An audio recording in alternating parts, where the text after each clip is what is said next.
one by one over the next few minutes. But you admitted in your IA that you committed a misdemeanor injury to the department, didn't you? Yes, sir. You were honest and forthright about that, weren't you? Absolutely. Okay. And you admitted it not because you remember committing it, but because of the volume of evidence against you. Is that fair to say? Yes, sir. I believe my statement in my IA investigation, I made the comment, given all of the information you provided, I would have to say I did do that. Yeah. And you did not dispute the allegation that you texted while driving? No, sir. You did not dispute that you misused data? Correct. And you were open and forthright about those violations, weren't you? Yes, sir.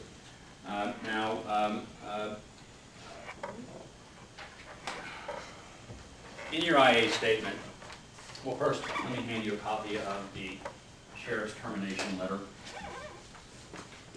which is here, and I've already provided everyone a copy of it, dated June 22nd, 2012. Let me draw your attention to page 3 of the document. Now, specifically, the third paragraph and fourth paragraph, do you see that there? Yes, sir. In these paragraphs, the sheriff accuses you of not being forthright and being invasive during the IA interview. Do you see that? Yes, sir. How do you respond to that, sir? I take personal offense to it. I felt as if any answers that I could provide, I did. I had no intentions of concealing or being evasive or anything of the sorts. And I at no point said that anything they were accusing me of didn't happen. The only thing I had to say was I don't remember having viewed any of it or been present for it. Okay. And you told the IA investigators that you had been drinking that night and you were intoxicated? Yes, sir. Now, you recall telling the sheriff that during your pre-disciplinary meeting with him? No. Okay. Now, wait, I'm sorry. Do I recall telling him I take personal offense to it, or do I recall saying that I had been intoxicated? the last one. Yes. Okay, so during the pre-disciplinary meeting, you advised the sheriff that you were intoxicated that night, and that's why your memory was spotty. I believe so, sir. But you did mention you were intoxicated. I do believe so, yes. Okay. Very well. Now,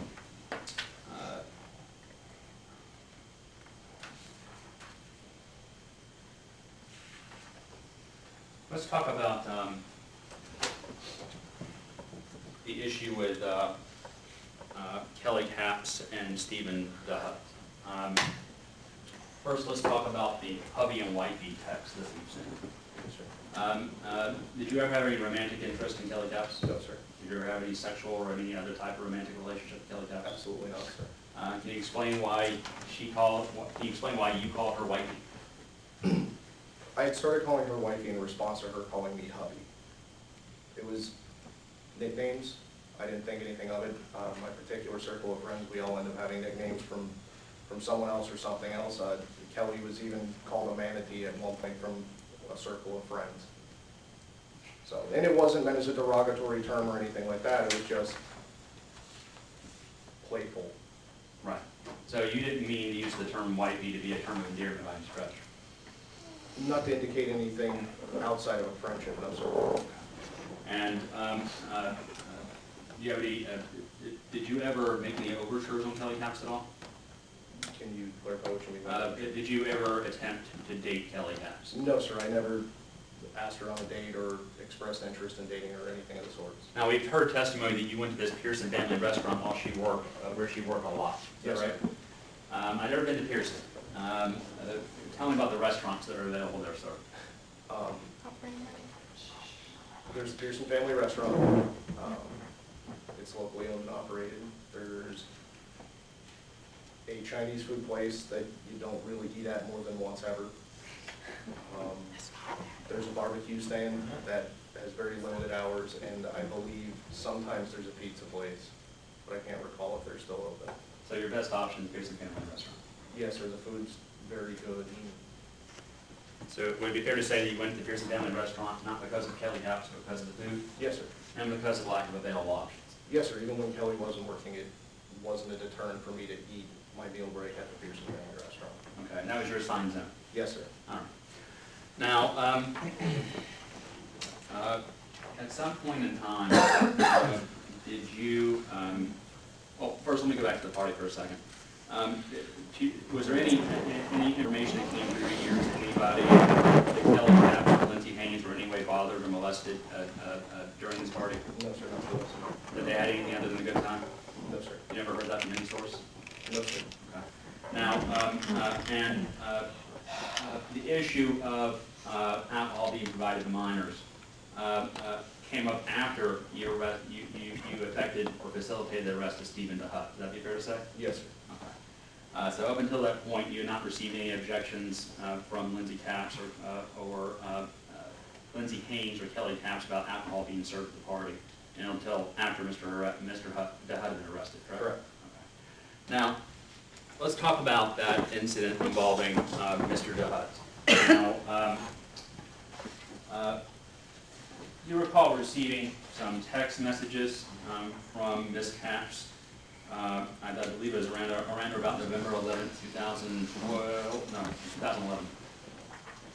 Sorry, what was the date on it again, sir? I believe it was November 11th. There should have been text messages from December. December 11th, 2011. Yes, sir. Let me see if I have a clear copy of these text messages.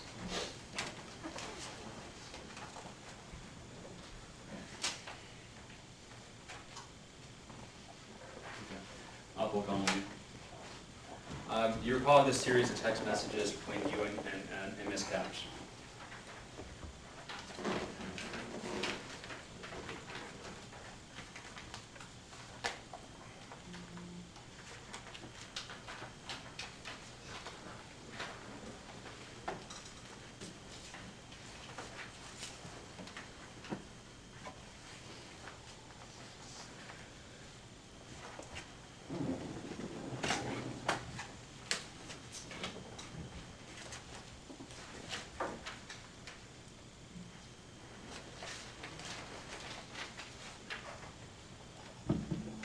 Yes, sir, I remember. You remember in one of those texts, Ms. Capps told you that her boyfriend, Stephen DeHutt, was punching holes in walls, Yes, sir. and that she wanted a ride away from his residence. Objection, leading. Just trying to save everybody time.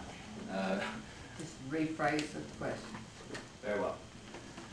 What did Ms. Capps tell you in those text messages? Brief cliff notes. She had been at a party with Stephen, her boyfriend, Mr. DeHutt. They had some sort of altercation. He started punching holes in the walls. She had been struck, and she was looking for a ride home, possibly from me, as an alternative. So when you read that she had been struck, did you take any action at that point?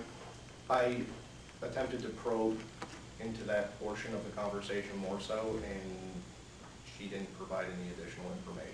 Was that in text or on telephone, or by telephone? I ended up speaking with her on the phone as well, and all I got on the phone with her was, oh, I just don't know, I just don't know, I just don't know. Okay.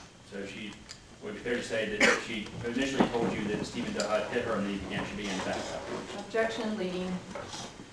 How would you describe the reaction that she had when you started the probe? Reluctant and evasive. Okay. Now, why didn't you take any action that night in response to the text message that Ms. Capps had been struck by Mr. DeHutt? Given that she had made the comment she was intoxicated, coupled with not being willing to discuss the incident anymore, I didn't feel that the initial statement of he hit me and then backpedaling justified enough of an investigation at that point, since she had gotten to a safe location, which was her residence. Now, did you try to follow up at all on this text conversation and this telephone conversation with Ms. Capps? The next shift that I worked, when I was in Pearson, I went into the restaurant, she was working, and I did speak with her about it again. All right, and tell me about that conversation, sir. I had initially started speaking to her, asked her how the party went, et cetera, asked her if she was okay. If she's The party, your party, or the party you're referring to? the party she attended at Mr. DeHutt's residence on, I believe it was December 11th. The one that she refers to in this text message? Yes, sir. Okay, very well, go ahead. Asked her if she still had any marks from where she had been hit. She pulled back the hair on the left side of her head, then asked me if she had any bruising. At that point, I identified an additional bruise on her forearm, the underside of her forearm. She had no visible marks on her face. I asked her if the mark on her forearm was from the party as well, and she had said yes, and also showed me a mark on her left hip. It was her hip, I can't remember what side it is offhand. I then asked her, are those marks from Stephen as well? And she sort of stared at me blankly and had a long drawn out no, with an inflection of childish denial. And I had documented in my report it was the inflection of a question, like the word no with multiple O's would have a question mark after it written on paper. I then proceeded to ask her more questions about the incident. She eventually came up with the explanation she had walked into a pole to receive the bruise on the underside of her forearm and walked into a table, I think, is what she said, for the one on her head. So she explained that the one on her arm, where was the one on her arm? I'm going to object to the relevance of this. We have stipulated that there was probable cause for the arrest based on things, so we have all day not gone into all the specifics of the DV charge because there's no charge against Mr. Deane dealing with either the veracity of the report or the actual arrest, whether there's probable cause or not. In fact, as I said before, I think the sheriff's letter says, although there was probable cause for the arrest. So I think there's no relevance to going into the specifics of what she told him about the incident with the boyfriend and whether she told him certain things or not. No, I think the relevance is Ms. Capps' credibility, but in the interest of time, I'm going to move on. Now, after you discussed this with Ms. Capps, what did you do next? After you discussed it at the Pearson Family Restaurant, what did you do next? When I got to the point I determined there was probable cause a crime had been committed, I went out to my patrol car and called my sergeant, who at the time was Sergeant Sean McGuire, and told him what happened, and asked him what he wanted me to do, and he's like, well, what do you mean, what do you need to do? You know how to do your job, do it. And I said, Sarge, I think there's a conflict of interest here. She's a friend of mine. We proceeded to have a conversation where he said, well, are you romantically involved with her? Are you trying to be? Are you dating her? Are you trying to date her? And when I answered no to all those, he goes, all right, then it should be fine. Just go ahead and do your job. Why didn't you mention to Mr. Sergeant McGuire that you were Facebook friends with? I used the term friends when I spoke with Sergeant McGuire. And when I use the term friend, I don't use the term lightly. A friend is not someone that's an associate or an acquaintance.